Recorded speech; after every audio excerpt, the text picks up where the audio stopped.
jina kuu lipitao majina yote. Katika jina lako nimepata neema Baba wa rehema ya kuwepo mbele yako tena. Neema yule nipa Baba.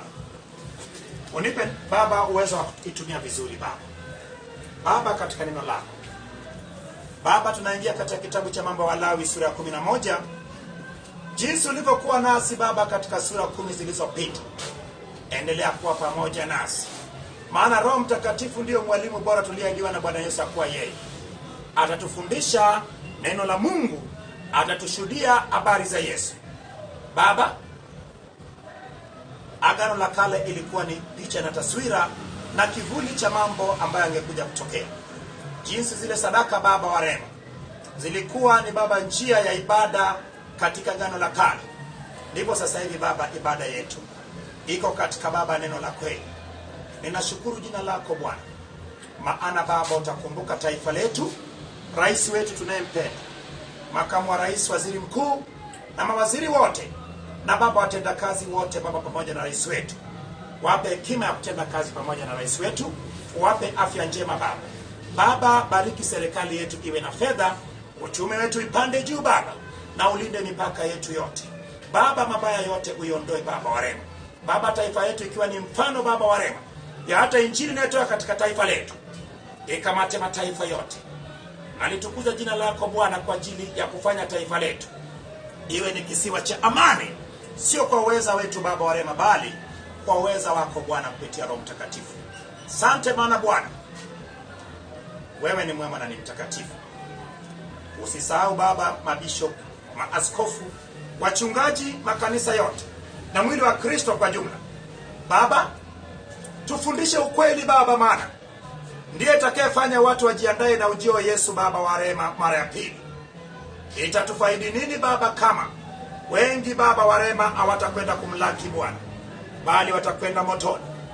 Baba, upendo wako Baba itembee katikati yetu Baba, utupe neema ya kwenda pamoja na upendo wako. Tupende Baba wale wote watenda dhambi, ili tupate Baba kuwa wapatanishi kwao. Maana heri wapatanishi, maana wao wataitwa wana wa Mungu. Alitukuza jina lako, maana wewe ni mwema na ni mtakatifu. Na Baba, onekana wewe, katika jina la Yesu Kristo naomba, na wote tuseme amen. Amen. Nisikie makofi kwa mtu ambaye anasema yuko tayari kwa ajili ya kufanya Bwana.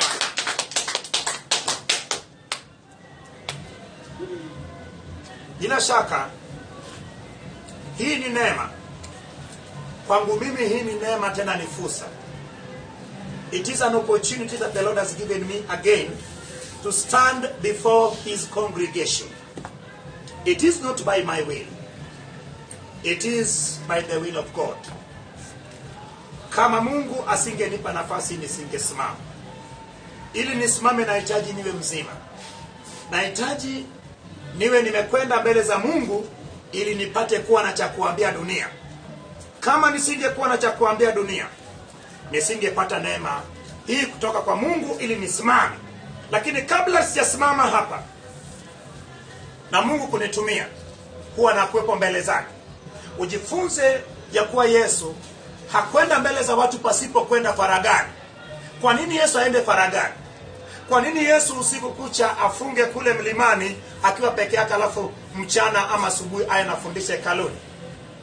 Kama Mungu amekupa neema ya kupata kusimama mbele ya watu ama kushuhudia watu wengine, basi mtu wa Mungu inatakiwa kwanza uanze kujihudhurisha mbele za Baba yako wa mbinguni. Hii ni siri kubwa sana. Before standing in front of people of God, first of all you have to be in the front of God. Be in a secret place. Go before the Lord. Let him show you and tell you what you are supposed to share with these people.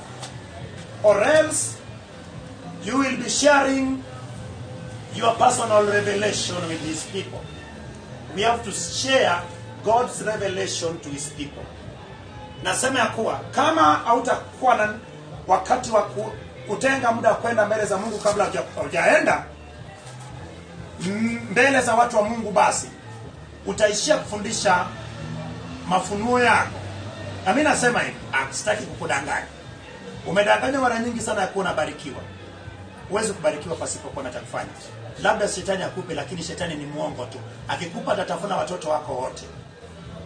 Akikupa itabidi utoe kila wakati.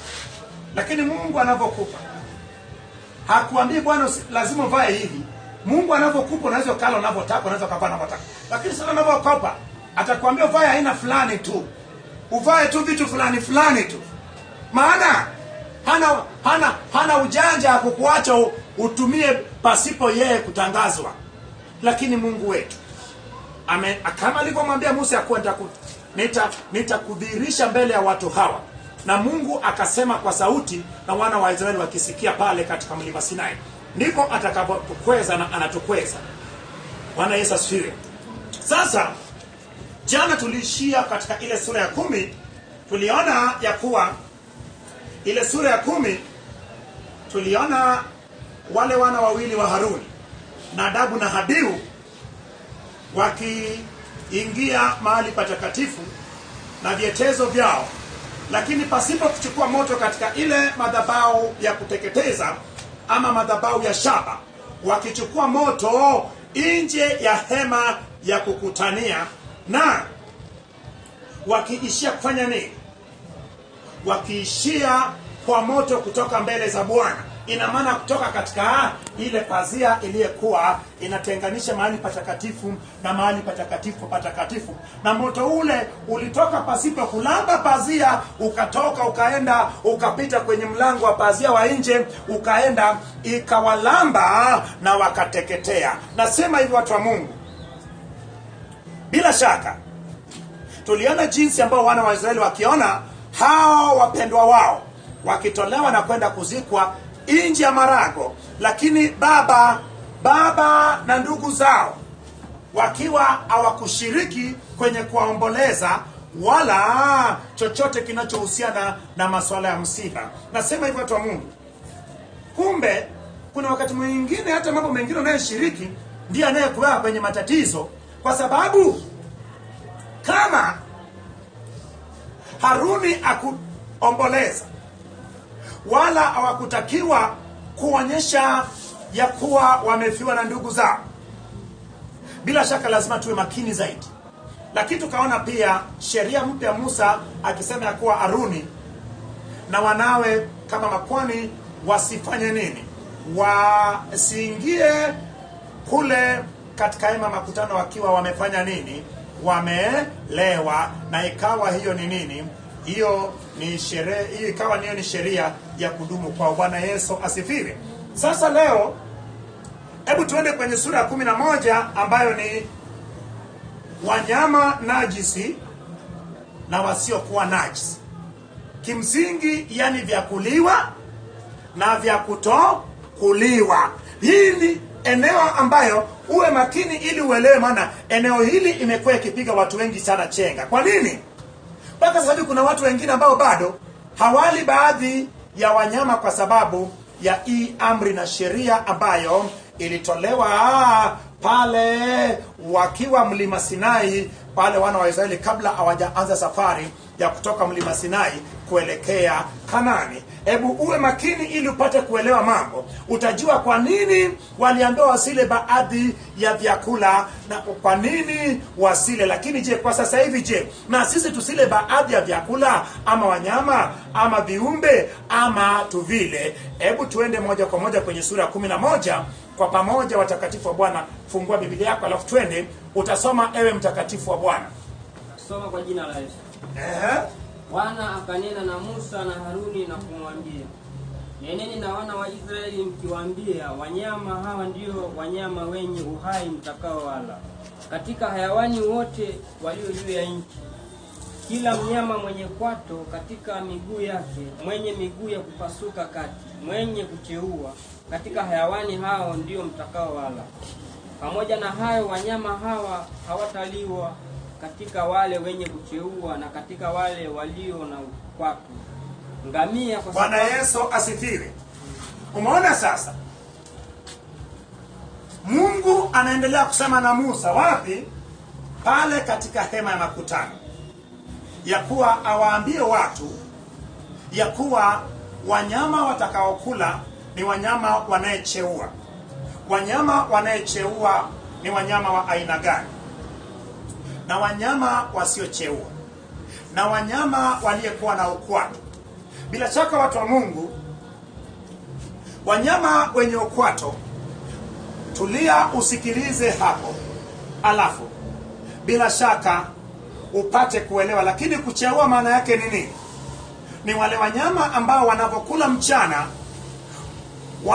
utaona wanakula, lakini wanafanya nini? Wanakusanya, ama ni majani ama ni matawi, wanakusanya, lakini wanapokusanya hawayatafuni inavyotakiwa, wanayameza. Lakini wanapomeza, kama unavyojua, kuna baadhi ya wanyama ambayo wana tumbo zaidi ya moja, so ina maana chakula inaenda kuhifadhiwa kwenye moja kati ya tumbo. Lakini baada ya hapo wanapotulia sasa usiku, sasa ina maana wanaanza sasa kama anatapika, lakini anabaki kwenye mdomo, alafu sasa ndiye anafanya nini? Anaitafuna sasa inavyotakiwa. Bwana Yesu asifiwe. Lakini sasa kumbuka kuwa hao ndio wanyama wanayefanya nini? Wanayecheua. Kiingereza nasema kwa they are chewing cud. Bwana Yesu asifiwe. Hebu twende moja kwa moja, na nasema ya kuwa bila shaka tunataka tuone Mungu ameandaa nini kwa ajili yetu. Ngamia kwa sababu hiyo acheua, lakini hana kwato, yeye ni najisi kwenu. Na uibari kwa sababu yeye hucheua, lakini hana kwato, yeye ni najisi kwenu. Na sungura kwa sababu hucheua, lakini hana kwato, yeye ni najisi kwenu. Na umeona, sungura anacheua lakini hana kwato. Kimsingi ilitakiwa wanyama ambayo wanayo kwato lakini pia wanacheua.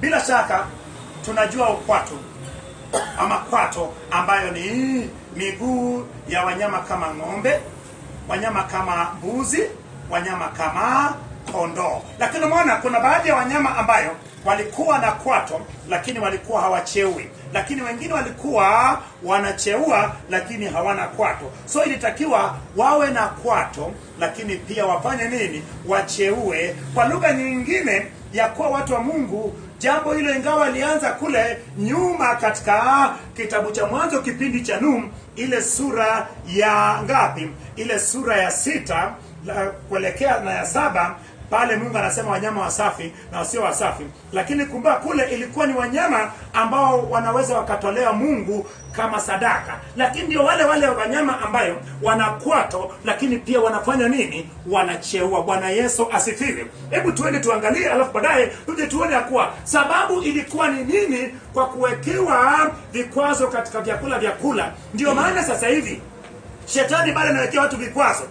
Ukienda kwa mganga atakwambia bwana, usile kuku, usile ufuta, usinywe maziwa. Hizo zote maana ukiona mtu bado anaishi agano la kale, weka question mark kubwa. Tunajifunza agano la kale kama kujua kivuli cha mambo yaliyotakiwa kuja kutokea kwa wakati huu. Lakini kumbuka ya kuwa yalishatokea sasa. Hatuhitaji tena kufanya nini? Hatuhitaji tena watu wa Mungu kuishi agano la kale, maana sisi ni wa agano jipya. Tunahitaji kuishi agano jipya, agano la neno. Ndio maana watu wa Mungu, kuna watu ambao bado wameng'ang'aniza watu kwenye agano la kale, lakini agano la kale ilishapitwa na wakati. Ilikuwa ni kivuli, ilikuwa ni taswira ya mambo haya tunayoishi. Ndio maana sasa hivi unaweza kaniona kama mchungaji, mbona nakuwa hivi? Nakuwa hivyo kwa sababu gani? Nakuwa hivyo kwa sababu mimi nasoma Biblia. Yesu mwenyewe akasema hivi, enzi ya manabii iliisha wapi? Wakati wa Yohana Mbatizaji. Lakini kama leo sasa mimi naanza kutabiria tena, na kupeleka wapi? Ukisoma Biblia ambayo imeandikwa na wino mwekundu, unakuta kabisa kwa yalikuwa ni maneno ya Yesu. Akasema kwa mwisho wa manabii ni nini? Ni kipindi cha Yohana Mbatizaji. Ina maana sasa hivi ni wakati wa neno, ni wakati wa mitume. Wanatakiwa waende. Yesu hakuacha mtu mwingine, hakuacha nabii wala nani, aliacha mitume. Hebu niambie, nabii katika wale wanafunzi wa Yesu alikuwa nani? Kuna vitu vingine ambao ukielewa mtu wa Mungu, hakuna kitu kitakachokupiga chenga. Sasa hivi kuna kitu kinachoitwa karama ya unabii, lakini hakuna nabii kama nabii, watu wa Mungu. Na kama kuna kitu ambacho umeonyeshwa, sio unabii, ni neno la hekima, neno la kihekima. Hebu tuende. Mchungaji, ndio hapa mimi. Na nguruwe kwa sababu yeye anazo kwato, ni mwenye miguu iliyopasuka kati, lakini hacheui, yeye ni najisi kwenu. Msiile nyama yao wala msiguse misoga yao, hao ni najisi kwenu.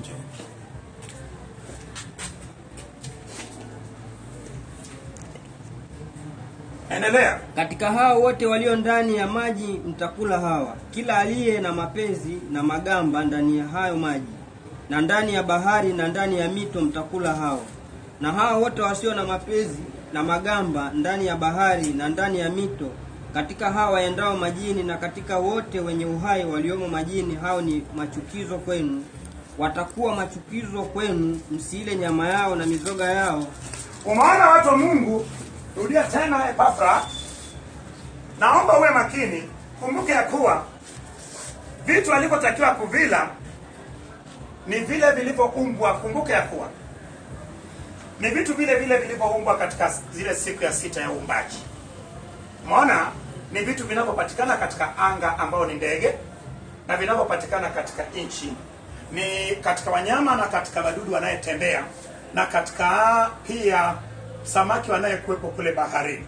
Lakini umeona sasa, kumbe wewe ukujua kama watu walikuwa wameruhusiwa kula wale panzi, wale senene waliruhusiwa kula, waliruhusiwa enzi hizo. Lakini sasa hivi, hebu twende. Na nguruwe kwa sababu ana miguu iliyopasuka kati, lakini hacheui, yeye. Umeona kama nilivyokuambia kuwa kigezo ilikuwa ni lazima awe na ukwato pamoja na kucheua. Lakini kama anacheua lakini mguu wake hauna ukwato, basi hakutakiwa kufanya nini? Hakutakiwa kuliwa, alikuwa ni najis. Msiile nyama yao wala msiguse mizoga yao, hao ni najisi kwenu. Katika hao wote walio ndani ya maji mtakula hawa, kila aliye umesikia sasa?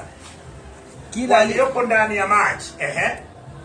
Kila aliye na mapezi na magamba ndani ya hayo maji na ndani ya bahari na ndani ya mito. Kiingereza ni fin. Yaani utakuta samaki si lazima ukwangue magamba, lakini vile vinani vinavyofanya samaki apate kusafiri ndio zinazoitwa mapezi. Yaani Kiingereza ni fin. Fin and scales. Ina maana magamba yale pamoja na hizo inaitwa mapezi.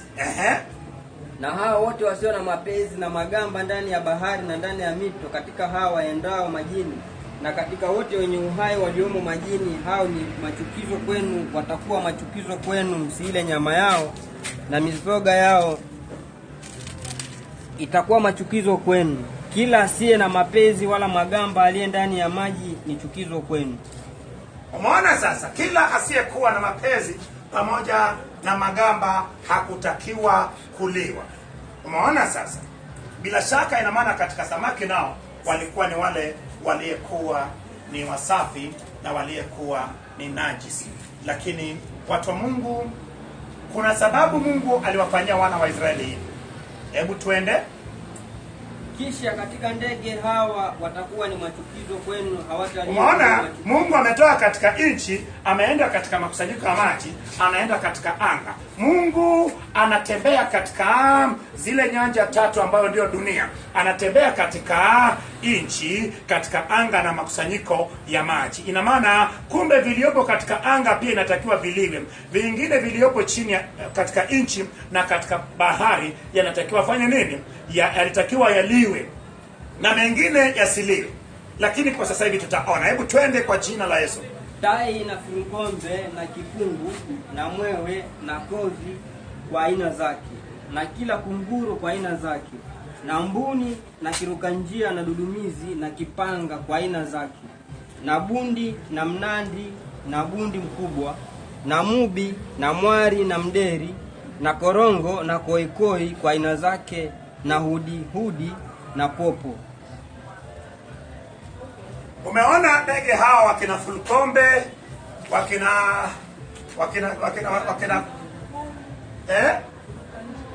kiruka njia, rudia tena ili mtu apate kuelewa vizuri. Naomba nao upitie, na ni vizuri sana kuvijua, kwa sababu watu wa Mungu, kesho utaulizwa swali katika habari hizo.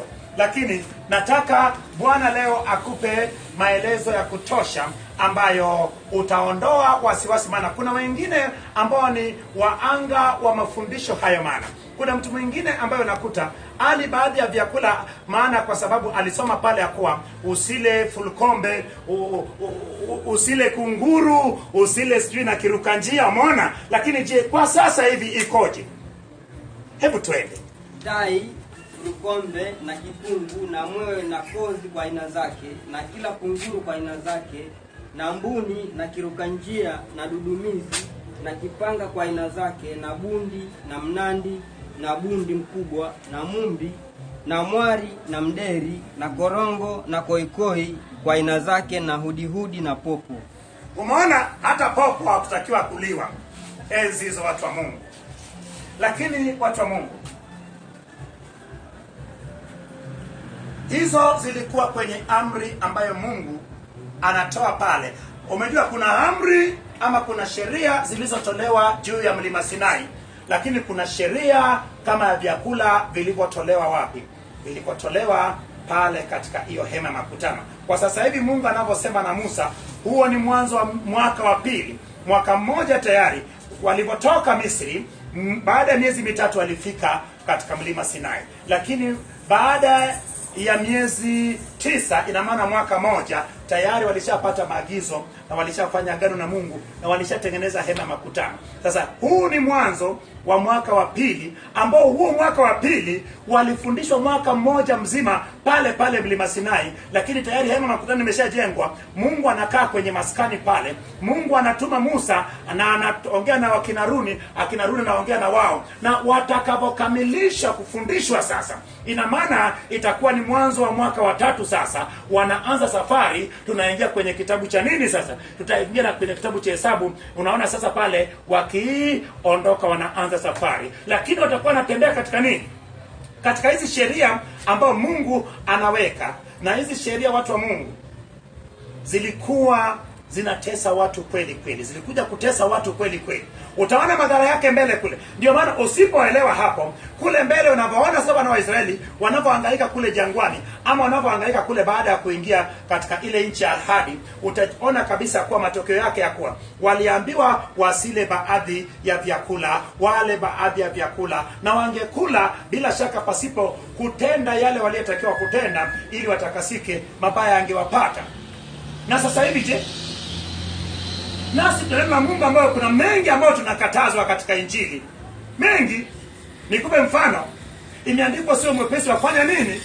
Kwa kusema, uwe mwepesi wa kusikia, lakini wewe je? Haya, twende. Tena vyote vitambavyo vyenye mabawa viendavyo kwa miguu 4, hivi ni machukizo kwenu. Pamoja na hayo, hivi vitambavyo vyenye mabawa viendavyo kwa miguu 4 ni halali kula. Hao walio na miguu mirefu ya kurukia juu ya nchi, katika hao mnaruhusa kuwala. Umeona sasa kinachofanyika ni nini? Katika wale wadudu ambao wanaruka lakini wana miguu 4 pasipokuwa na miguu ile miwili ya nyuma. Ina maana kitu kama panzi ana miguu 6, ana miguu 4 inayolingana, alafu ana miguu 2 ambayo ya kumsaidia kuruka. So wale ambao wana miguu 4 lakini wana miguu 2 nyuma, hao waliruhusiwa watu wafanye nini? Wale. Lakini wenye miguu 4 tu pasipokuwa na miwili nyuma hawakuruhusiwa kula. Hao walikuwa najisi. Lakini paka wadudu, paka viendapo juu ya nchi kama wakina kicheche, utaona hapo. Hebu twende alafu pate kuona. Lakini sasa hivi je, watu hawatupii kicheche? Ibaya mno. Hebu twende. Katika hao mnaruhusa kuwala nzige kwa aina zake, na nzige kuu kwa aina zake, na panzi kwa aina zake, na parare kwa aina zake. Lakini vyote vitambavyo vyenye mabawa vilivyo na miguu 4 ni machukizo kwenu. Vitambavyo vyenye miguu 4 hazina mabawa, hivyo vilikuwa ni chukizo kwao. Nanyi mtakuwa najisi kwa wanyama hao, kila atakayegusa mzoga wao atakuwa na najisi hata jioni. Umeona unajisi? Umeona jinsi Mungu alivyokuwa ana upendo? Ina maana ulipokuwa ukigusa mzoga wa mnyama wote ama hao wadudu, bila shaka ulikuwa unakuwa najisi mpaka jioni jua inapozama. Ina maana jua ilipokuwa imezama, ina maana siku hiyo ilikuwa imekwisha na siku nyingine ilikuwa inaisha. Ina maana kuanzia siku hiyo mpaka inaisha. Kama nilivyokuambia kwa Wayahudi, siku yao ilikuwa inaanza jua inapofanya nini? Inapozama. Ndio maana sabato yao ilikuwa inaanza Ijumaa jua inapozama mpaka Jumamosi jua inapofanya nini? Inapozama. Lakini kumbuka ya kwa pamoja na kuwa najisi, lakini palikuwa na hatua za kuchukua ili usiwe najisi. Bwana Yesu asifiwe. Hebu tuende taratibu. Na mtu awaye yote atakayechukua chochote cha mizoga yao atafua nguo zake na atakuwa najisi hata jioni. Kila mnyama aliyepasuliwa ukwato naye hana kwato mbili wala hachewi, huyo ni najisi kwenu. Kila agusaye wanyama hao atakuwa ni najisi. Tena kila mnyama aendaye kwa vitanga vyake katika hao wanyama wote waendao kwa miguu minne, hao ni najisi kwenu. Awaye yote atakayegusa mizoga yao atakuwa najisi hata jioni. Na huyo atakayechukua mzoga wa wanyama hao atafua nguo zake, naye atakuwa najisi hata jioni. Hao ni najisi kwenu. Umeona, ulikuwa umegusa mzoga, ulitakiwa wewe mwenyewe uoge, lakini ufue na nguo zako, lakini mpaka jioni. Ina maana jioni ilipokuwa inafika, ina maana siku nyingine ilikuwa inaanza. Lakini umeona sasa, hii ilifanya watu angalao hata wapate nafasi ya kushiriki ibada za Bwana, lakini katika utakatifu. Ndio maana hata sasa hivi unapokwenda kuomba, unapokuja kanisani, unaposhiriki ibada ya Bwana, watu wa Mungu, hakikisha unatengeneza na watu kule nje. Hakikisha moyo wako umeiandaa kwa ajili hata kupokea na Mungu. Lakini watu wengi hajapatana na watu kule nje, anakuja nyumbani mwa Bwana, ni vurugu mechi, hata anachokifundishwa hawezi kuelewa. Kumbuka kwa maandalizi ya ibada ilianzia mtu anakoishi. Maana umejua umegusa mzoga, hukutakiwa kwenda kwenye hema makutano ukiwa najisi, ulitakiwa utengeneze kule. Ndio maana tutengeneze katika maisha yetu kabla tujafika mbele za Bwana. Tutengeneze katika familia zetu kabla tujafika nyumbani mwa Bwana. Tutengeneze na wale wanayotuzunguka kabla hatujaenda mbele za Bwana. Maana ukienda mbele za Bwana kama hujatengeneza, hujafanya maandalizi, ambao maandalizi ya moyo ni wa kwako wewe kama mwanadamu, basi maombi yako yatakuwa ni kelele mbele za nani? Za Bwana. So unavujua hivyo ya kuwa hayo yalikuwa ni njia ya kuwafanya wawe wasafi, ili wanapopata nafasi ya kwenda kushiriki, ama umealikwa uende kushiriki ile sadaka ya amani ama ya ushirika, ndugu yako ameitoa akakulika, uende pale nao ule katika chakula ambacho ni kitakatifu, basi ulitakiwa wewe mwenyewe usiwe najisi. Maana palikuwa na sheria kwa ukila ukiwa najisi, basi ulikuwa unakatiliwa mbali, inaona ulikuwa unakufa. Ndio maana sema watu wa Mungu, tunapojifunza kitabu cha Mambo ya Walawi, hii inatupa amasha ya kuwa tujifunze kuishi maisha matakatifu. Unapokwenda nyumbani mwa Bwana usiwe mnafiki. Unasema watu vibaya kule nje, unafanya mabaya kule nje, alafu unakuja nyumbani mwa Bwana, haleluya usana, unajaza watu mashetani. Unakuwa mlango wa shetani kupenya. Ninaomba kitu kimoja. Maandalizi watu wa Mungu ya kuwepo mbele za Bwana, hata kusikia neno la Mungu, tuwe tumejiandaa. Maandalizi ni sisi ndio tunayefanya. Umeona, maandalizi ilikuwa ni ya mtu. Umetambua umegusa, wale ukuhitaji kwenda kule maana ungekufa. Uoge, ufue mavazi yako, usubiri mpaka jua ingizame, ndipo sasa unakuwa ule unajisi umekwisha. Hebu twende. Tena katika vitu vile vitambaavyo juu ya nchi, hivi ni najisi kwenu: kicheche na panya na mjomba kaka na aina zake, na guruguru na kenge na mjusi na koromowe na lumbwi. Wanyama hao ndio walio najisi kwenu katika hao watambao. awaye yote atakayewagusa wakiisha kufa atakuwa najisi hata jioni. Umeona haukutakiwa waguse. Umeona sasa kinachofanyika ni nini? Katika nyama hao ambao hakutakiwa kuliwa, sio tu eti mpaka ungegusa kilicho, yani kile ambacho kimekufa. Kwenye swala la kugusa wanyama waliokufa, hata wanyama ambao wanaliwa, kama uliwagusa mizoga yao, basi ulipata kuwa najisi. Lakini hao wanyama wasioliwa, ukimla umekuwa najisi. Ukimgusa umekuwa, hata kama ni mzima, umekuwa najisi. Ukigusa mzoga wake, najisi. So hata Mungu, hizo zilikuwa ni amri na sheria. Tuende tumalize hapa, alafu ndio tuone sababu gani Mungu alifanya hivyo. Tena kitu chochote cha wanyama hao mmojawapo atakachokiangukia wakiisha kufa kitakuwa ni najisi, kwamba ni chombo cha mti au nguo au ngozi au gunia au chombo chochote kitakachoangukiwa ambacho ni chombo cha kufanyia kazi yoyote, lazima kitiwe ndani ya maji, nacho kitakuwa ni najisi hata jioni, ndipo kitakapokuwa ni safi. Na kila chombo cha udongo wanyama hao mmojawapo atakachokiangukia, kila kilichomo ndani yake kitakuwa ni najisi, na hicho chombo kitavunjwa. Umeona sasa? Kumbuka ya kuwa hata chombo ambacho kiliguswa na chochote ambacho ni mzoga, bila shaka ilipata kuwa najisi. Lakini umeona, hata kama ni sufuria ilitakiwa isuguliwe kweli kweli, lakini kama ni chungu ilitakiwa ivunjwe, kwa sababu nilikwambia chungu inakuwa na mashimo. It is porous or imbibe, yani naruhusu inanyonya maji. Ndio maana tuliona kwenye hema kule ya makutano ya kuwa kilichotokea ni nini? Kama ilitokea imepikwa kile kilichokuwa kitakatifu pale kikaliwe, ina maana chungu ingetoka ikatolewa nje, ina maana bila shaka ingekuwa bado ina kile kilichokuwa kitakatifu. Ndio maana ikitumika ilikuwa inatumika mara moja, inapata kuvunjwa. Lakini hichi kilichoguswa na kitu najis, ina maana kilivunjwa. Bwana Yesu asifiwe.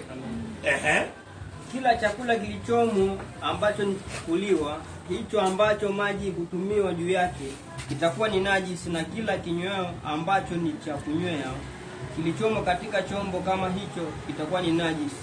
Na kila kitu kitakachoangukiwa na vipande chochote cha mizoga yao kitakuwa ni najisi, kwamba ni tanuru au meko au vyungu, kitavunjwa vipande vipande, ni najisi vitu hivyo, navyo vitakuwa najisi kwenu.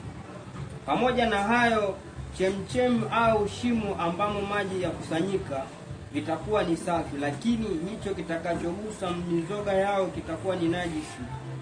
Na kipande chochote cha mzoga kikiwa kimeangukia mbegu za kupandwa, zitakapopandwa zitakuwa ni safi, lakini kwamba hizo mbegu zilitiwa maji, chochote cha mizoga yao zilizoangukiwa ni najisi kwenu. Umeona, ina maana mbegu kama ingeangukiwa lakini pasipo maji kutoka kwenye huo mzoga kuingia katika mbegu, ina maana mbegu inayo ile uwezo wa kunyonya maji. Lakini kama ingekuwa haina maji, imeenda katika maji ya mzoga, imeenda katika mbegu, bila shaka zilipandwa mbegu na vilivyoota na kuja kuvunwa baadaye havikuwa najisi. Lakini kama ni yana maji alienda katika mbegu hayo, ina maana mbegu yamenyonya maji, bila shaka kilikuwa ni najisi, na bila shaka kilitakiwa kisitumike.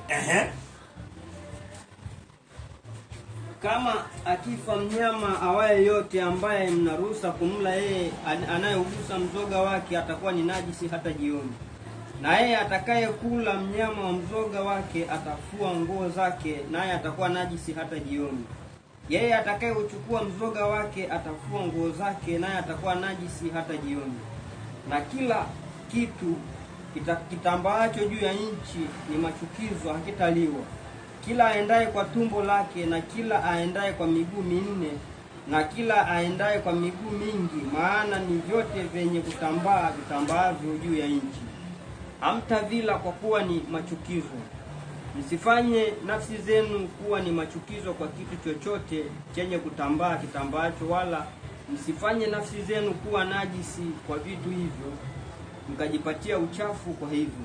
Umeona, bila shaka vyote hivyo ni njia ya kuitunza ile ibada ambayo ilikuwa kwenye Agano la Kale. Ibada ya Agano la Kale ilikuwa ni pale watu wanaposhiriki kwenye utoaji ama kwenye zile ibada zilizokuwa pale katika hema ya makutano, pale ambapo walikuwa wanashirikishwa. Kwa mfano siku ile ya kusimikwa kwa Haruni, ina maana wana wa Israeli waliitwa wakakaribia pale ile hema ya makutano, lakini mtu aliyekuwa najisi akuruhusiwa. Umeona? Lakini kutokana na ugumu wa mioyo wa wana wa Israeli, kuna wanyama ambao wanaliwa, ambayo walikuwa mtu ng'ombe wake ameanguka akafa, alikuwa anasema siwezi kuacha hivi hivi. So alikuwa anaruhusiwa, anamtafuna ng'ombe wake huyo, lakini anafanyika kuwa najisi mpaka jioni. Kesho tena akimtafuna tena anafanyika kuwa nini?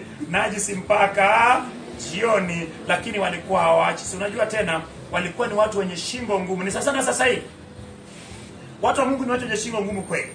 Hata kama wanaonywa ya kuwa waache dhambi, hawaachi. Hata wachungaji, hata mabisho wakionywa waache dhambi, waache dhambi. Lakini mimi nasema hivi, lazima watu tuache dhambi. Kama Mungu alikuwa anatazama kwa umakini sana utakatifu kwenye Agano la Kale, kwa sasa hivi anaitazama kwa umakini kuliko ilipokuwa kipindi hicho. Ndio maana watu wengi sana mabaya nayo watesa na magonjwa ni kwa sababu wametoka katika sheria ya Bwana. Na sheria ya Bwana ni ile amri ambayo Yesu aliachia wanafunzi wake. Katika zile sheria zote, zile amri 10 waliongezea na sheria zingine, na sheria zote zikawa 623. Lakini zote hizo, watu wa Mungu, tumefanyiwa upendeleo. Yaani katika zote tumeachiwa amri moja ambayo ni upendo. Utapenda Bwana Mungu wako kwa moyo wako wote, kwa akili zako zote, na kwa nguvu zako zote. Na utapenda jirani yako ama mwanadamu mwenzako kama unavyopenda nafsi yako. Umeona sasa? Ina maana zile sheria zote, kila sheria unakuta upendo. Ukimpenda mtu huwezi kuiba kitu chake. Ukimpenda mtu bila shaka huwezi kumuua. Ukimpenda mtu huwezi kuangamiza mtu. Ukipenda mtu bila shaka hata kilicho cha kwake ambacho umekikuta kinaharibika utakitengeneza. Umeona? Upendo umebeba yote. Ndio maana unavyoambia watu tupende wachawi, nikaambia mtu ya kuwa Bwana umuombee mchawi mema, akasema mchawi aliyeniroga nimpende. Nikamwambia, mbona unasema unamfieka lakini mbona we mwenyewe unaumwa? Nikiangalia afya mchawi yule, na yeye naona mchawi na afya kuliko yeye. Yeye anakanyaga na kufieka kila siku. Nasema hivyo watu Mungu, huu sio wakati wa kufieka wachawi. Huu ni wakati wa kuomba wachawi wapate kuokoka waende mbinguni. Tukiwafieka wakifa wote, tunajaza nini? Tunajaza kuzimu. Tunatawanya pamoja na Shetani. Hatukusanyi pamoja na Bwana. Ndio maana kilichompeleka Yesu msalabani ilikuwa ni dhambi. Uchawi ni dhambi. Wachawi wanakosa upendo makanisani, tuwaombee waache uchawi. Lakini wakienda makanisa wananyoshewa kidole, wanatobolewa macho. Watu wa Mungu ni wapi ambao watakimbilia? Tumewafungia milango wachawi, wakati sisi wenyewe tulikuwa wabaya kuliko wachawi. Kama sisi wenyewe tunaomba watu wafe, jameni, sisi sio wachawi?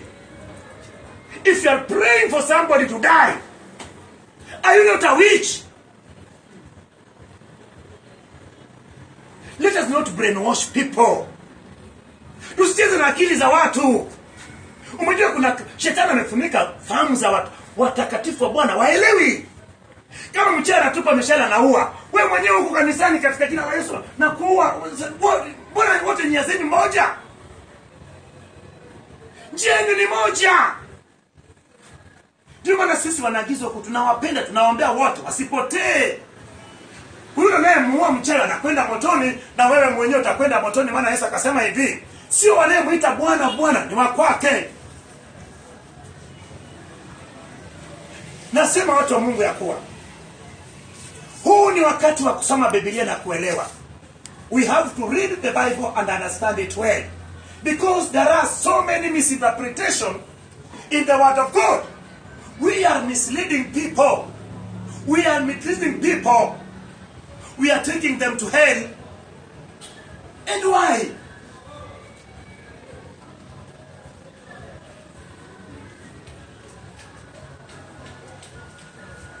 Nasema hivyo watu wa Mungu, niko serious kwenye jambo hili, na iongea kutoka ndani ya moyo wangu, maana najua Biblia.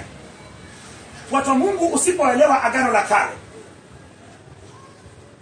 na kuelewa Agano Jipya utakosea tu. Biblia inajitegemea. Ndio maana umeona mimi natumia Biblia kutafsiri Biblia. I am using the Bible to translate the Bible. Let nobody cheat you that. You will get the meaning of one verse outside the Bible. Yani ukipata nje ya Biblia, basi hilo ni mawazo yako. Ndio maana Biblia yote inajitegemea. Unahitaji kusoma Biblia kuanzia kitabu cha Mwanzo mpaka cha Ufunuo, usome na kuelewa. Unakuta maana ya Mwanzo utapata kwenye kitabu cha Ufunuo. Unataka kuelewa yule nyoka ambaye anamdanganya Hawa ni nini, imefunuliwa kwenye kitabu cha Ufunuo sura 12 mstari wa 9. Naye yule joka wa zamani audanganyaye ulimwengu aitwaye Shetani. Ufunuo sura 20 mstari wa 3. Naye yule joka wa zamani adanganyaye ulimwengu aitwaye Shetani. Ina maana yule joka wa zamani, yule nyoka ambaye alimdanganya Hawa, alikuwa ni nyoka, lakini Shetani kama roho akamuingia yule nyoka. Kilichokuwa kinaongea ndani ya nyoka ndio unapomwombea mtu kinaongeaga ndani ya mtu. Mashetani anapagawisha watu. Ndivyo yule nyoka alipagawishwa. Nyoka akaruhusu nyoka, Shetani akamtumia kama nembo yake. Ndio maana nembo ya Shetani ni nyoka. Bwana Yesu asifiwe. Lakini utajuaje? Maana pale imeandikwa nyoka. Bwana Yesu asifiwe. Umeona sasa? Ndio maana sema hivi, ipo kazi kubwa sana ili uelewe Biblia. Ndio maana sisi tumeitwa kwa ajili ya kufunua Biblia. Na anayesoma Agano la Kale na kuaminisha watu wafieke wachawi, akasoma Biblia vizuri. Kama mchawi anapiga watu mishale na makanisani tunapiga watu na kuwatupia mashetani, je, sisi si wachawi? Huyo sio mchawi. Sasa maombi unaoombea wachawi vibaya na wewe ni mchawi, itakupata. Inakupata. Kwani wanapoombea watu mabaya hawapati? Unapoombea mtu, hebu nione mtu ambaye amewahi kuombea mtu vibaya ya mabaya akampata, wewe ukakaa vizuri, ni hai kuona. Watu wa Mungu anampenda mwanadamu. Ndio maana akatoa mwanae wa pekee ili kila anayemwamini asipotee bali afanye nini? Afikie toba ya kweli. Na sisi kazi gani tunatakiwa kufanya? Kuungana na mapenzi ya Mungu Baba. Ndio maana sisi ni wapatanishi, kazi aliyefanya Yesu, kazi waliyekuwa nafanya makwani kwa Kilawi kwenye Agano la Kale, Yesu akaifanya kama kwani wa Melkizedek na akatukabidhi kazi hiyo. Ndio maana mimi na wewe ni makwani, kazi yetu ni kupatanisha watu na ufalme wa Mungu, kupatanisha watu na Mungu, sio kuangamiza, sio kuomba kinyume na watu, sio kuwatakia mabaya, sio kuwasema vibaya. Bwana Yesu asifiwe.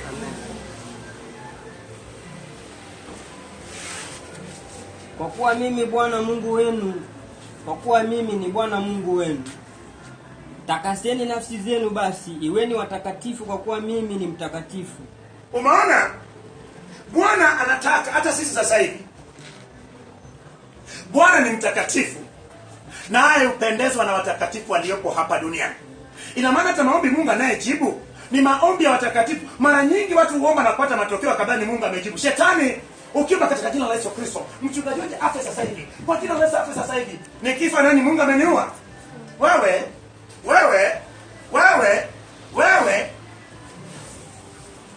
nimeomba fulani kafa. Shetani baba yako kakusaidia kuua.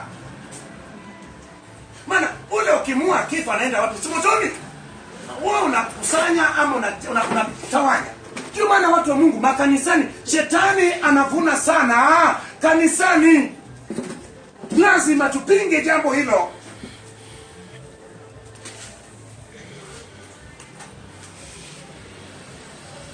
Nimeomba Bwana amegongwa na gari Bwana.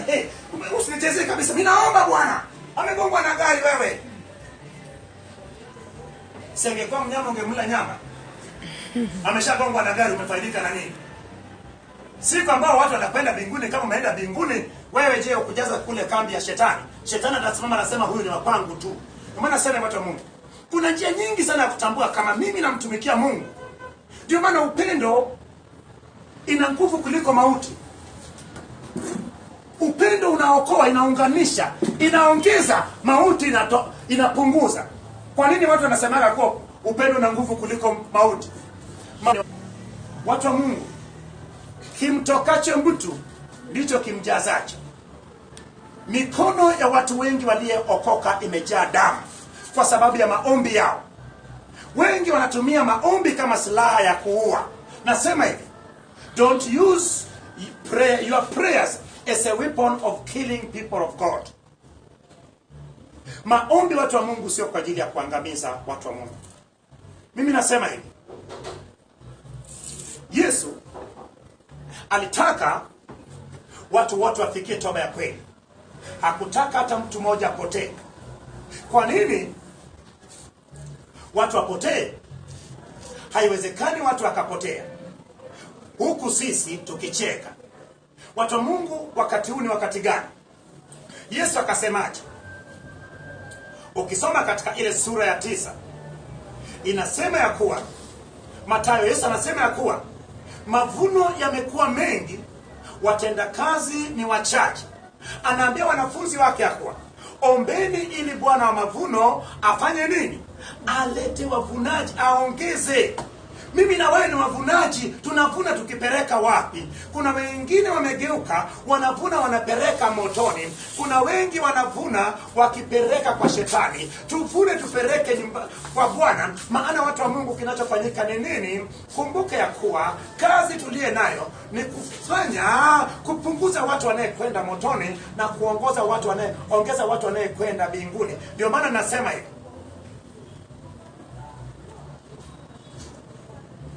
hao ambayo hawajaokoka lazima tuwapende. Maana Yesu akasema hivi, aliambia wanafunzi wake katika hilo tuba mlimani ya kuwa haki yao isipozidi haki ya Mafarisayo na waandishi, hawawezi kwenda mbinguni. Haki yako isipozidi ya wale wanafiki ambayo wanajaza ufalme wa shetani na kuunganisha watu kwenye maagano, basi huwezi kwenda mbinguni. Kwa sababu hii maombi imetoka wapi? Yaani ukiangalia kwenye kila TV, yaani katika jina, watu wanarukaruka tu. Unasema, what is this? What am I not seeing?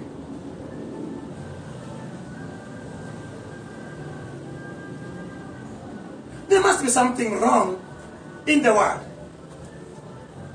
The devil is joking around with people. Shetani anachezea watu akili. Ile swala la kwenda mbele za Bwana na kuomboleza, mimi sioni. Mtu anamaliza mwaka hajapiga magoti mbele za Bwana, anaomba maombi ya msamaha, anakatakata, anafanya nini? Anarukaruka. Watu wa Mungu, nasema shetani anapeleka watu motoni. Lazima ubadilike.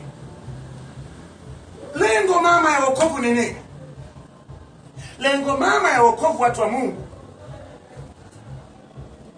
ni watu kurudi katika mapenzi ya Mungu, ya kwenda kukaa na Mungu pamoja.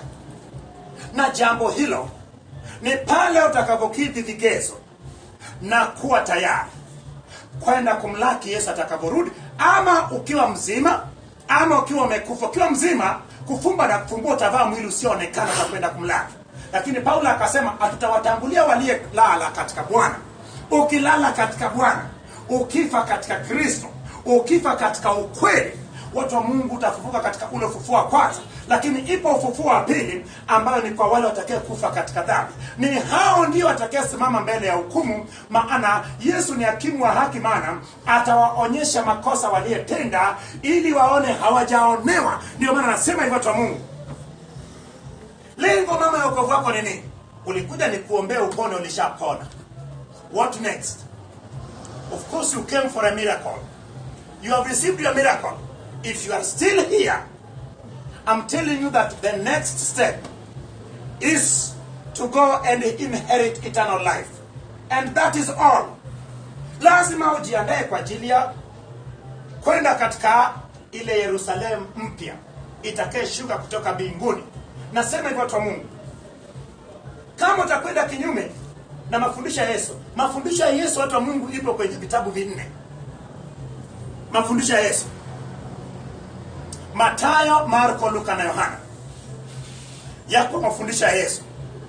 Ndio maana mimi sijaona pale Yesu akiwacha nabii, Yesu akiwacha mtu mwingine. Najua Yesu alikuwa na wanafunzi, hatimaye wanafunzi walivyokidhi vigezo, walivyofikia, yani walivyopita mitihani, Yesu akawafanya wawe ni mitume.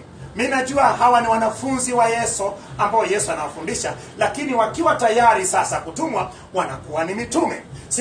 Hebu niambie, Petro alikuwa nabii yupi? Filipo alikuwa nabii yupi? Yesu alikuwa na karama gani?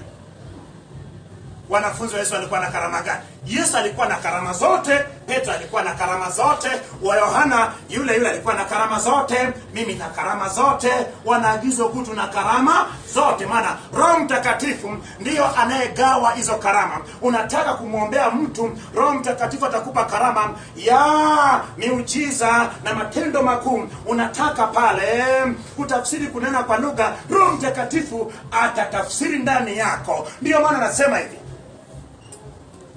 nataka nimshauri mtu, sihitaji mtu mwenye, hebu nipeleke yule mwenye nania ya hekima na maarifa pale, maana na Roho Mtakatifu anakaa ndani yangu. Yeye ndiye anayegawa vipawa pale. Hata mshauri yule kupitia mimi, nikitaka ile nania imani isiyokuwa na kawaida, karama imani isiyokuwa na kawaida, pale Roho Mtakatifu, kama nikimpendeza Bwana, bila shaka wa kuishi maisha matakatifu, karama zote. Ndio maana mimi nasema I have all the gifts from the Lord, because it is the Holy Spirit who is giving these gifts. So let nobody cheat you that you don't have, or even you have one.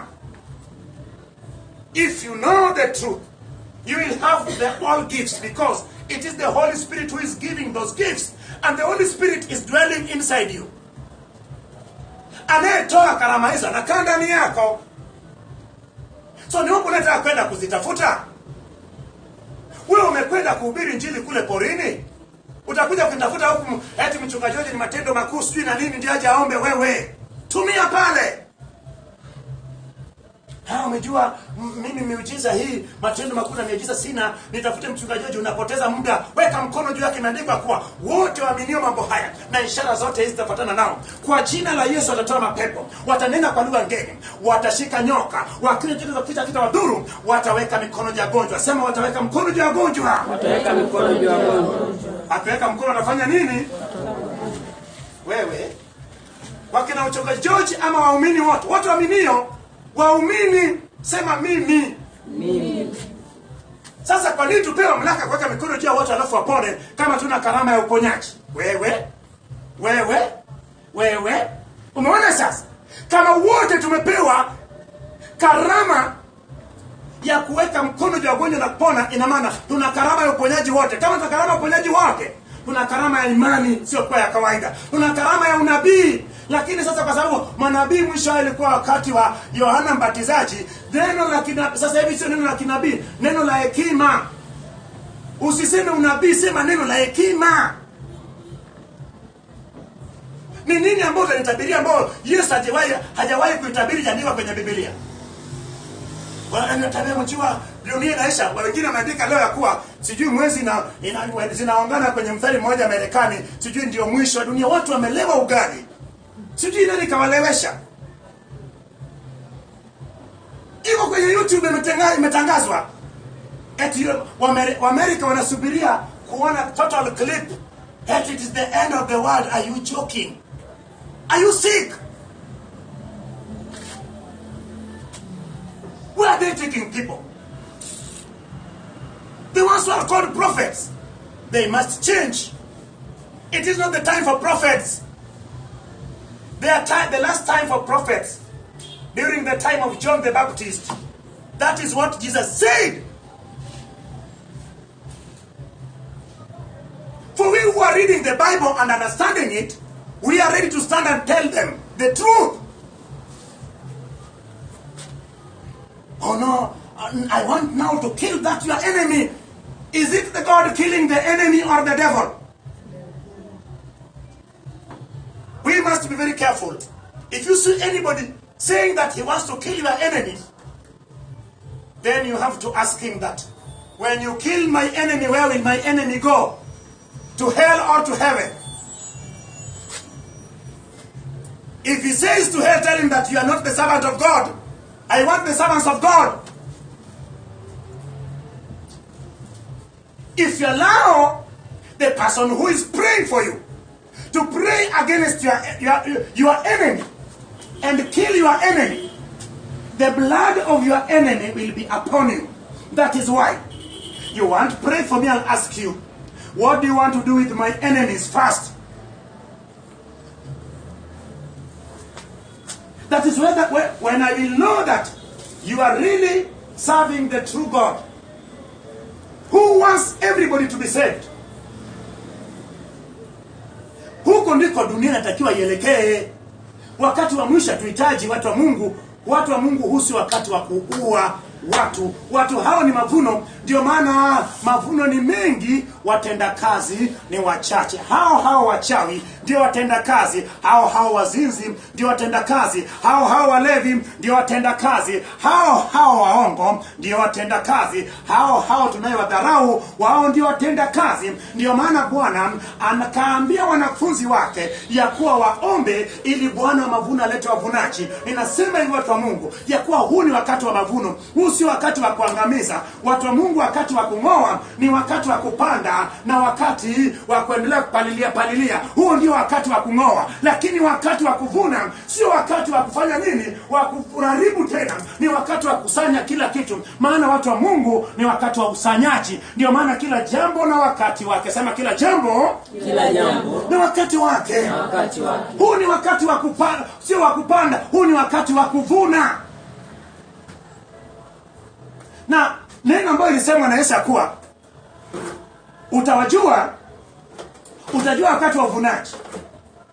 Kwa sasa hivi kwa nini kuna nguvu sana kubwa ya kupotea? Sio eti watu wamepotea sasa hivi. Walishapotea miaka mingi mwatatu.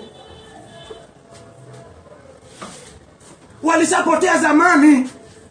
Ni wakati wa mavuno, ndio maana sasa mavuno, yani ngano, yanatenganishwa na magugu. Maana sasa inaonekana huu ni wakati wa mavuno, ndio maana ngano inaonekana kabisa ya kuwa ukiangalia masuka yako unasema ngano bwana. Gugu linabakia linenyauka tu, halifundishi ni kweli. Utajua. Ndio maana nasema watu wa Mungu, kama wanasikia na wasikie. Wasiposikia watakwenda motoni.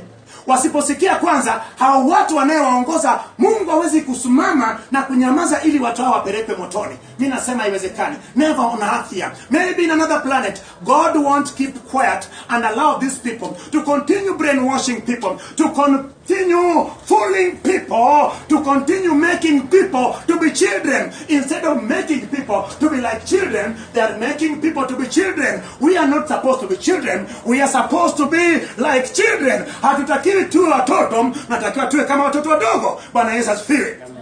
Mchungaji unanichanganya. Umefanywa kwa mtoto. Watu wa Mungu, mtoto anakuwa na ujinga. Ndio maana kama wewe ni mtoto basi unahitaji kulangwa bakora, maana ujinga uliopo ndani ya mtoto ufanywa nini? Utolewa na fimbo. Lakini Yesu akisema kuwa atakayekuwa mtoto mdogo kwenyu, akasema atakayekuwa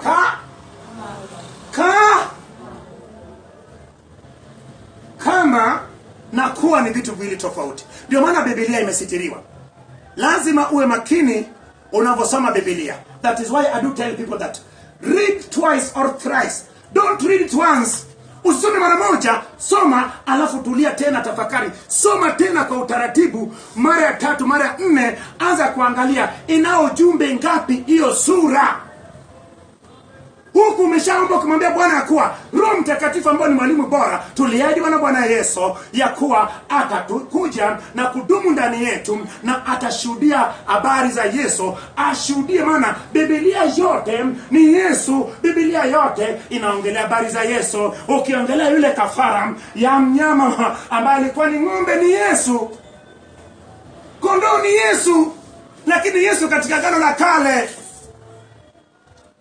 Nasema hivyo watu wa Mungu, huu ni wakati wa kuonyesha dunia ukweli. Na mimi nasema hivi, ukiongea ukweli alafu ukaomba, Of course wengi watakataa, lakini yaliyoshindikana kwao watakavoleta kwako itawezekana, kwa sababu tunakoelekea inahitajika neno la Mungu la kweli itakaye ng'oa mapingo yote, itakaye tikiza dunia. Maana wanajua ukweli watu, lakini mimi nashangaa, I do wonder what is not happening in the world. It is written, we love our enemies and we pray well for those who wishes bad things for us. It is Jesus talking. Watu Mungu nasema hivi, kwa muda mfupi nimekaa katika neno la Mungu, mimi naona kama natoka kivyangu, lakini nataka nikimaliza kazi yangu siku moja nitoe hesabu yangu ya kuwa nalisimama nikafundisha ukweli, nilieleza kama ni bishop ukweli, nilieleza kama ni sijui nani ukweli, nilieleza watu wote ukweli, na huo ukweli bila shaka inaweka watu huru. Ndio maana I don't have problem with praying for people. Nasema watu wa Mungu, kuna mtu mmoja ambaye Mungu anasema naye. Yawezekana yupo katikati yetu hapa anatutazama kwenye Facebook. Yawezekana yupo katikati yetu hapa anatazama kwenye Periscope. Yawezekana yupo katikati yetu hapa anatazama kwenye Twitter. Yawezekana yupo katikati yetu hapa anatutazama kwenye YouTube. Lakini mambo haya Bwana aliyeficha wenye hekima na maarifa amefunulia watoto wachanga ambao ndio sisi.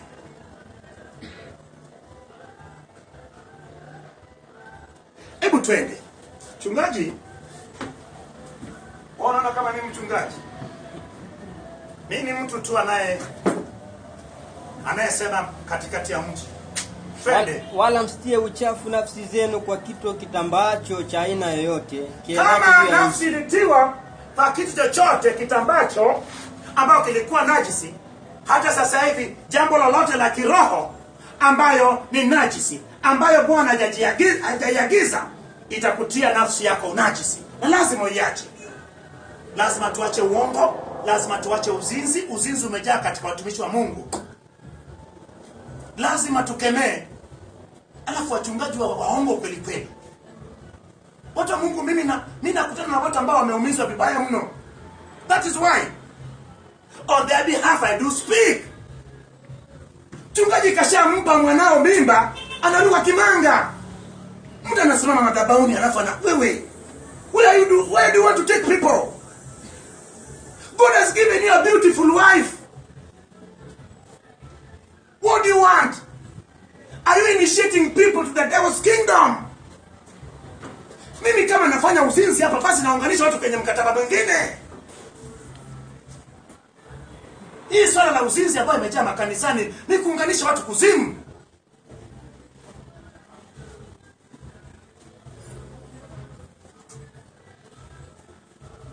Alafu kwa sababu mimi ni mchungaji, nimesimama madhabahuni, huwezi kunifanya kitu, maana unasamehe. Unapomsamehe bado aone haijatosha, anaona kama akashinda tena, anaenda kuchafua kwingine. Wachafuzi. Mungu atasimama, Mungu atawahukumu. Hatuwezi kuwahukumu, lakini Mungu ni hakimu wa haki. Ndio maana nasema hivi, watu wa Mungu, kama hauna nia kwenda mbinguni, basi usikae kanisani. Kuna mambo mengi yanayotokea duniani sasa hivi, watu wa Mungu, ambao ni hatari mno. Sasa kama mchungaji anaweza, ukiangalia mchungaji, bila shaka mwanamke Mungu aliyempa ni mzuri, hata ukiwa unaona mzuri. Lakini sasa wachungaji wenyewe, ukisimama madhabahuni, imeandikwa hakuna kutenganisha ndoa. Mimi natenganisha ndoa yako, enyi mama wachungaji. Njoo nitawatenganisha hizo ndoa. Ndio. Wamama wachungaji wanakufa na tai shingoni. Wacha niseme kwa ajili ya mama wachungaji na mama bishop. Anatembea na mabinti zote, alafu umejua kilichounganishwa na Mungu. Yesu alisema kuwa isipokuwa kwa nini? Kwa ushirati. Wewe mshirati. Waje wa mama bishop hao ni wawape ushauri. Ukiwa na uhakika ukaona kabisa mtu amezaa nje, ukamkuta kabisa, mwache.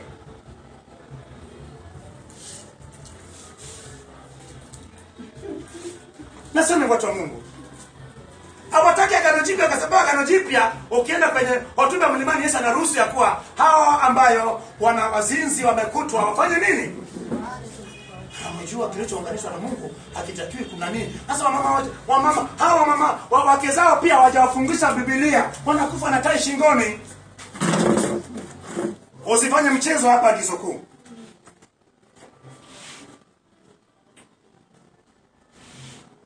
Sisi tulikukuta kabisa umeoa, halafu tukakuta umezini kabisa. Tunaenda kwenye Biblia, tunakufungulia Mathayo sura ya 5 mstari wa 38.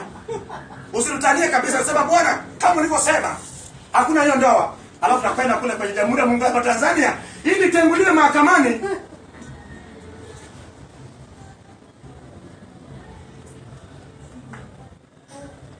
Haya ni mambo ambayo tukifundisha watu watajua. Ndio maana shetani anatetemeka akisikia tukifundisha. Hii ni sampuli nyingine. Wamekuja kunyosha palipopinda. Bila shaka, ndio maana sema hivyo watu wa Mungu. Tuendelee kusoma Biblia, lakini tumekuja kwa ajili ya hawa wanayepindisha Biblia. The world will know the truth. Because if you think that we are coming to joke, of course we are not for sale. We are not for money. We are for the Lord. Hatupo kwa ajili ya pesa, tupo kwa ajili ya Mungu. Hebu twende. Kwa kuwa mimi ni Bwana niliyewaleta kutoka nchi ya Misri, ili kwamba niwe Mungu wenu, basi mtakuwa watakatifu kwa kuwa mimi ni mtakatifu. Hii ndiyo sheria. Bwana Yesu asifiwe. Mungu anasisitiza sana utakatifu. Umesikia kila siku nikiomba nasema Mungu ni mtakatifu. Ni Bwana aketie juu ya mlima mtakatifu. Ni Bwana apendezwaye na watakatifu waliopo wapi? Sio mbinguni. Siku ukiona kabisa mimi kwanza wacha nikwambie. Kuna vitu ambavyo utacheka. Ukitaka kujua vigezo vya mtu kuwa bishop ama askofu ama simacha, zipo kwenye Timotheo. Wangapi? Wa kwanza sura ya 3. Wa kwanza sura ya 3 na Tito sura ya ngapi? Sura ya kwanza kuanzia mstari wa 6 mpaka. Imeandikwa kwa askofu asiwe mtu wa kulaumiwa.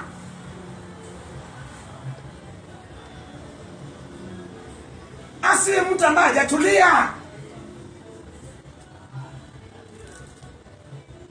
Ndio maana watu mmoja nikwambie. Mimi nafundisha mpaka washirika vigezo hivyo, ili ikionekana kwangu hajakaa vizuri ninyoshe kidogo. Bwana wewe. Mimi katika kusimika kwangu kama bishop, je, haikutumia kitabu cha Timotheo na Tito? Ipo kwenye YouTube. Nasema hivi, kama kweli nafundisha ukweli, nifuate mimi. Tazama njia zangu zote. Kama kuna sehemu yoyote nataka nikosolewe, niko tayari kwa kwenda magotini na kuomba msamaha. Sitaki kuvusha watu na mimi nibaki. Nataka niende mbinguni. Lengo langu la kumtumikia Mungu sio kupata pesa. Namtumikia Mungu ili siku moja nikimaliza nafasi yangu, nikimaliza kazi yangu, nisimame mbele za Bwana, niseme Bwana, natoa ile hesabu yangu ya kuwa nalisimama, nalifundisha ukweli hata katika mabaya na mazuri. Sikutazama fedha. Walioniletea fedha nilisema fedha sitaki. Niliwaambia kuwa utii ni bora kuliko nini? Dhabihu. Yapo mambo 3 ambayo yamekamata wachungaji: pesa, uzinzi na kujikweza. Uzinzi na kujikweza imejengwa kwenye misingi ya pesa. Nasema hivi, naomba Mungu kama pesa zitakufanya wewe usiende mbinguni, naomba Mungu asikupe pesa kwa jina la Yesu. Amina. Wewe mchungaji, unitakii mema yangu, nataka tuonane mbinguni. Wewe Na mimi naomba Bwana, kama fedha itafanya nisubiri injili nisiende mbinguni, Baba usinipe pesa. Mchungaji utaki pesa. Umeona wewe ni mtu wa ajabu. Mimi ni mtu wa ajabu kweli kweli. Ajabu yangu ni nimebeba injili ya kweli. Ndio maana mimi nitahubiri injili. Maana kazi ya injili ni kuandaa watu kwa ajili ya ujio wa Yesu mara ya pili. Maana watu wa Mungu Yesu arudi tena kuanza kazi upya ya kwenda tena, rudi tena msalabani. Kazi alishamaliza. Vigezo vyote vipo. Vigezo soma kwenye vitabu vya injili ambao ni Mathayo, Marko, Luka na Yohana, utavikuta vyote. Na kila kitu kimetabiriwa pale. Naona kama dunia inakaribia kuisha. Watu wanatabiria, manabii wanatabiria kuwa total eclipse, sijui eclipse, sijui ninatokea Marekani, sijui dunia inaisha. Wewe, dunia iishi. Paka waache uzinzi wao. Paka waache mabaya yao. Dunia iishi sasa hivi ili watu wengi waende motoni. Ndio injili inaanza kuhubiriwa sasa. Tunarudisha ile injili iliyokuwepo kwenye karne ya kwanza. Hii ndio sheria katika hao wanyama na ndege na kila kiumbe kilicho hai kiendacho ndani ya maji na kila kiumbe kitambacho juu ya nchi, ili kupambanua kati ya hao walio najisi na hao walio safi, na kati ya kiumbe kilicho hai ambacho chaliwa na hicho kilicho hai ambacho hakiliwi. Bila shaka sheria ya vitu vilivyo najisi na visivyo najisi unapata kwenye Mambo ya Walawi sura ya ngapi? Mambo ya Walawi sura ya 11. Bwana Yesu asifiwe. Lakini kwenye kitabu cha Kumbukumbu la Torati, wakati Musa atakuwa anaandaa kile kizazi kipya, kabla hawajaingia katika mji mtakatifu ama nchi ile ya Kanani, utaona Musa akipitia tena hizo sheria, akirudia na wao. Lakini nisikupeleke kule, maana nisije nikakuchanganya. Sasa tuwapi kama hospitali. Hapakuwa na mambo ya matibabu sana kama sasa hivi. Ndio maana jambo la kwanza, hiyo ilikuwa ni njia ya kuzuia watu kwanza kuepukana na magonjwa yaliyo mengi. Umeona, mtu hakuruhusiwa kugusa mwenye ukoma. Mwenye ukoma aliyekuwa na mamlaka ya kumtazama na kumgusa alikuwa ni kuhani peke yake, ndio aliyeruhusiwa jambo hilo. Na mtu wa mwenye ukoma alitakiwa atengwe na watu. Alikuwa anakaa nje ya marago, nje ya ile kambi. Ndio maana ukisoma katika ile sura ya 12 kitabu cha Hesabu, utaona ya kuwa Haruni na Miriam wakamteta Musa. Bwana akasema ya kuwa hamkuona vibaya kumteta mtumishi wangu. Je, hamkujua ya kuwa yeye nasema naye uso kwa uso, lakini akitokea kwenyu nabii ama kiongozi mwingine nitasema naye kwenye ndoto ama kwenye maono. Na kwa wakati huo Musa akawa namuomba Mungu ya kuwa basi mpate Miriam, lakini bila shaka Mungu akasema kuwa angemtukana baba yake, je mabaya singempata. Kumbuke ya kuwa Musa alikuwa kwao kama baba. Musa alikuwa kwao ni kiongozi. Kwenye Agano la Kale neno baba ina maana kubwa sana. Haina maana mtu aliyekuzaa. Ni maana ya mtu anayekuchunga, anayekuongoza kutenda kweli, anayekuongoza kwenye ibada ya kweli ya Mungu. Ndio maana Musa alikuwa kama baba katika taifa la Israeli. Ndio maana baada ya Mungu kusema hivyo, moja kwa moja Miriam akapigwa na ukoma, na kumbuka ya kuwa akabebwa akapelekwa nje ya marago, na wiki moja watu hawakusafiri kwa sababu alikuwa anafanya nini? Anatibiwa kule nje. So moja kati ya njia ya watu kutokula, kutoshika mizoga na wanyama wengine hawa watu wa Mungu, ilikuwa na kutokula wanyama wengine, ilikuwa ni njia ya kuepusha na magonjwa na mabaya ambayo yangetesa maisha yao. Nisikie mtu mmoja akisema amen. Amen. Ya pili, kwa ajili ya Israeli kutengwa na mataifa mengine. Bila shaka kama unavyojua, tulisoma pale katika ile kitabu cha Kutoka sura ya 19 na mstari wa 6. Mungu akasema na Musa kuwa wao taifa la Israeli kama watasikia neno lake na kutii, basi watakuwa kwake tunu iliye njema, a peculiar treasure. Ina maana akasema nitawafanya kuwa ni taifa la kimakwani. Lakini kusoma kwenye Petro wa kwanza, waraka wa kwanza Petro sura ya kwanza mstari wa 2 kuendelea, bila shaka sura ya 2 kuanzia mstari wa kwanza kuendelea mpaka wa 8, utaona ya kuwa sisi ndiyo taifa la kimakwani sasa. Lakini kumbuka, sisi pamoja na wao ni warithi kwa pamoja. So watu wa Mungu, ina maana kwenye Agano la Kale wana wa Israeli walichaguliwa na walikuwa wanatengwa kwa sababu gani? Jambo la kwanza, kama unavyojua, walikuwa wanaelekea Kanaani, na kule Kanaani moja kati ya ukarimu, hospitality, ilikuwa ni katika chakula.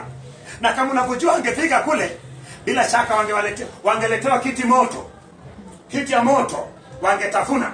Maana kumbuka ya kuwa kuna wanyama hawa ambao kule walikuwa na heshima sana kule Kanaani. So Mungu alitaka kuwatenganisha ili aje atoe mbegu njema, aje atoke pale Kristo Yesu. Ndiyo maana wakatenganishwa katika hayo. Lakini pia kumbuka ya kuwa kuna watu ambao walifanya hao baadhi ya wanyama kuwa ni miungu kwao. Ndiyo maana tutakapoona kwenye kitabu cha Danieli kuhusu yule Epafrodito ambayo wa 4 aliyechukua nguruwe akaenda katoa kafara ndani ya hekalu ya Yerusalemu, na ikawa ni ile chukizo cha uharibifu ambayo ni kivuli cha chukizo cha uharibifu ijayo katika kipindi cha kipindi kile cha dhiki kuu ya miaka 7, ambayo miaka 3.5 ya kwanza ikiisha, yule mpinga Kristo ataingia pale katika mji wa Yerusalemu, ataingia katika hekalu, atasema yeye ndiyo Kristo. Ile ilikuwa ni picha, lakini tukio yenyewe ni kwa mpinga Kristo. Ndio maana yule Epafrodito wa 4 akachukua nguruwe akatoa sadaka. Ndiyo maana Wayahudi wanasherekea ile tarehe 25 kama sikukuu ya kutagabaruku, baada ya Yuda Makabayo na wale ndugu zake kushinda ile jeshi la Epafrodito. Na kilichofuata ni nini? Akatakaza hekalu siku ya tarehe 25 Disemba, na katika huo utakazo ndiyo ile sikukuu ya kutagabaruku. Nasema hivi, mtu wa Mungu, kila kitu kwenye Agano la Kale ilikuwa na sababu, na hiyo sababu ilipotimia, bila shaka hizo sheria ziliondoka. Hebu tuende kwenye kipengele kingine.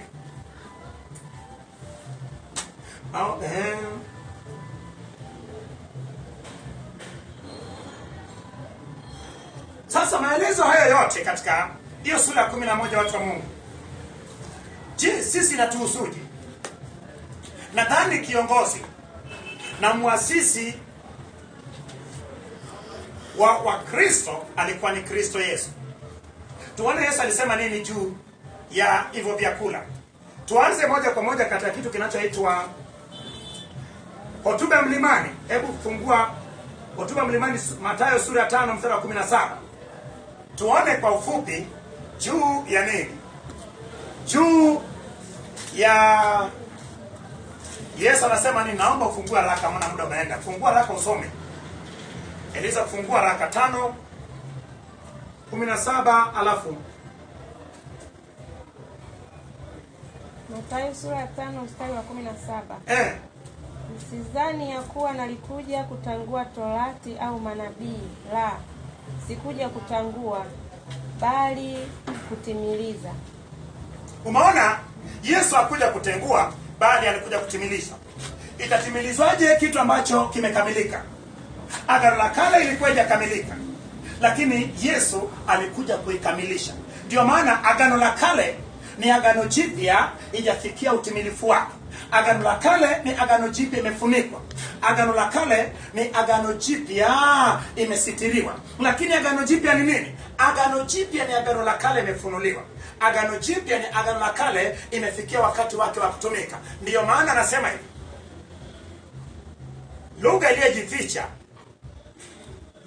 ni Agano la Kale ilikuwa ni kitu ambacho hakijawa tayari kwa kutumika, lakini katika Agano Jipya imepata kukamilika. Hebu some Pafra 15 mstari wa kwanza mpaka 20, alafu Eliza wote wafungua Matendo ya Mitume 10:14 mpaka 15. Mathayo 15 mstari wa kwanza ikiendelea, tuone haraka haraka. Hii juu ya kinimwingiacho mtu, Yesu akasema nini? Umeona sasa? Ndio maana watu wa Mungu, kumbe sasa hivi tunavyotafuna, kumbe atuendi kinyume. Chungaji natafuna kiti moto sana tu. Twende Mathayo 15 kuanzia mstari wa kwanza. Ndipo Mafarisayo na waandishi toka Yerusalemu walipomwendea Yesu wakisema, mbona wanafunzi wako huihalifu mapokeo ya wazee? Kwa maana hawanawe mikono walapo chakula. Mapokeo ya Mungu ya wazee. Wewe je, unaheshimu mapokeo ya Mungu, mapokeo ya wachungaji?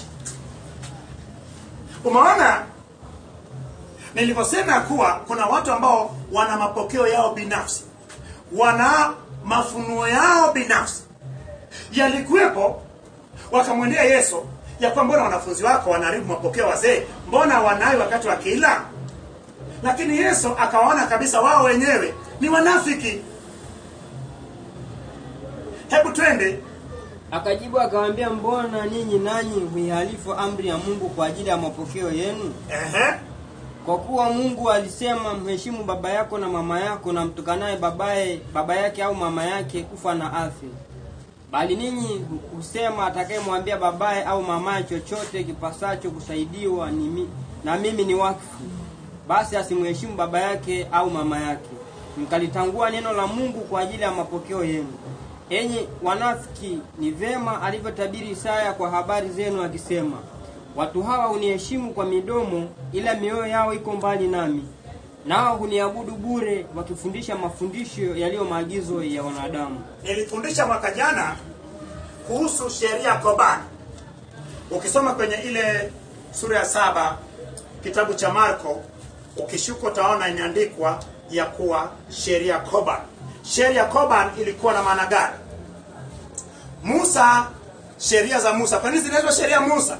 Kwa sababu zile sheria Mungu aliyeandika mbele, aliyetamka mbele ya watu, walifanya nini?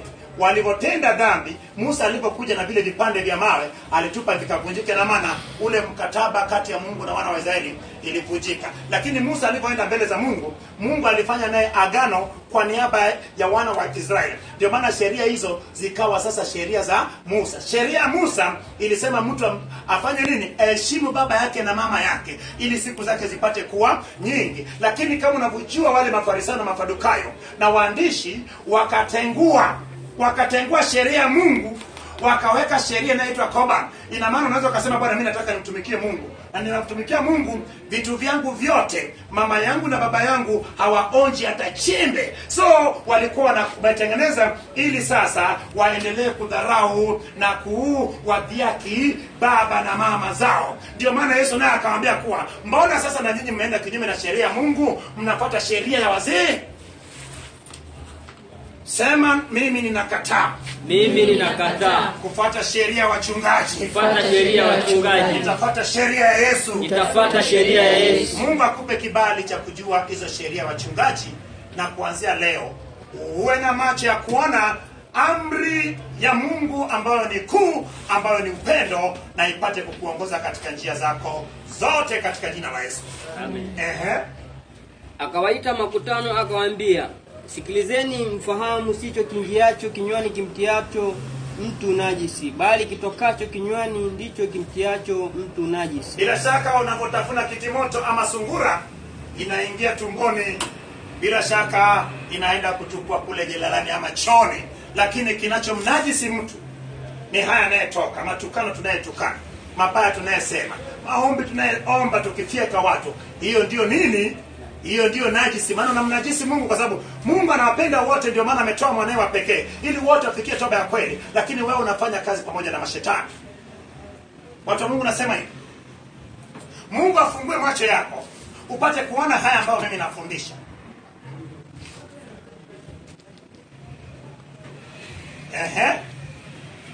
Ndipo wanafunzi wake walipomwendea wakamwambia, wajua ya kuwa Mafarisayo waliposikia neno lile walichukizwa? Akajibu akasema, kila pando wasilolipanda Baba yangu wa mbinguni litang'olewa. Umeona sasa? mapokeo yao ya kupokea kufata mapokeo ya wazee ambao ni sheria walizoziongeza ambayo hazikuwepo, tofauti na jinsi Yesu alivyotaka ya kuwa wafate amri za Mungu.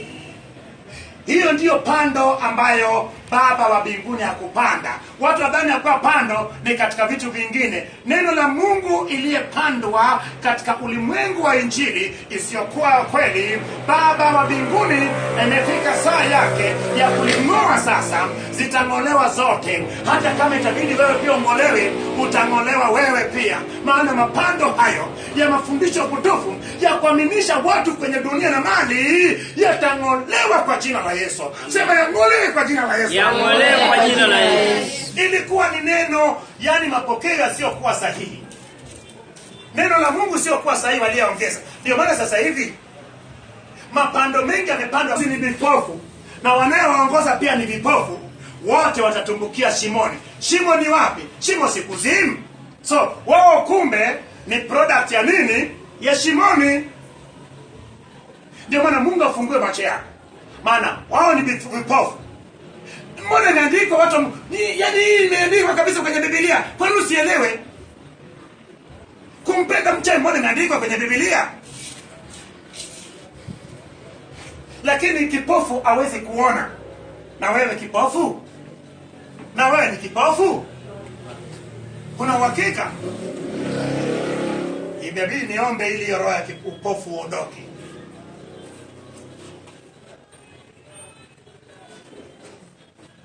Basi Petro akajibu akamwambia, tueleze mfano huo. Yesu akasema, hata sasa ninyi nanyi mgali hamna akili? Umeona? Sisi tuna akili, sema mimi nina akili. Mimi nina akili. Kama una akili basi na wewe utaelewa haya anayefundisha.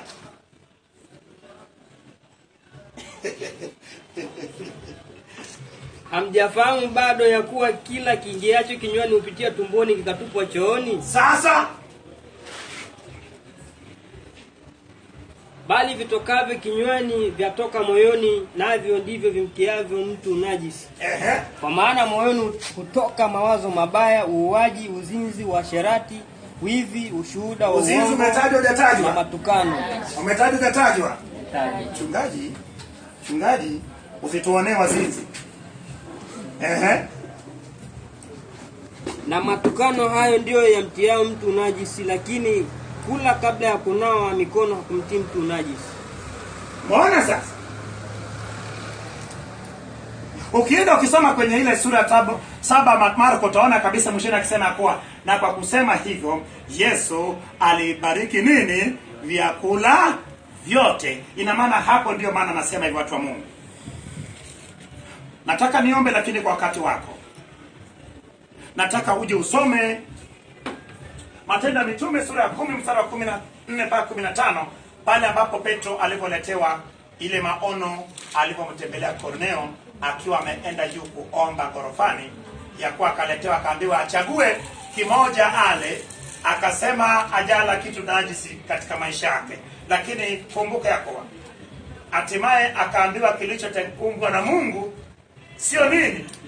Lakini kumbuka sasa kwenye agano jipya watu wa Mungu nisikilize.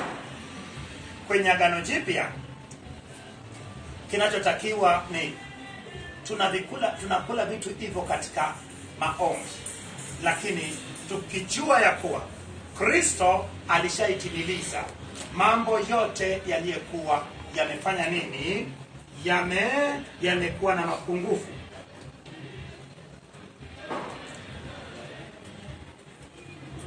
Hebu soma waraka wa kwanza Wakorintho wa kwanza sura ya 6 mstari wa 20. Alafu mwingine asome sura ya 10 mstari wa 31. Eliza soma 10:31 mpaka 6:20.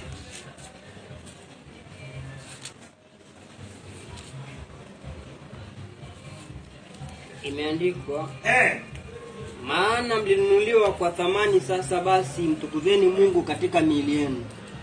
Tulinunua kwa thamani, tumtukuze Bwana katika miili yetu, kwa sababu miili yetu ni hekalu la Roho Mtakatifu.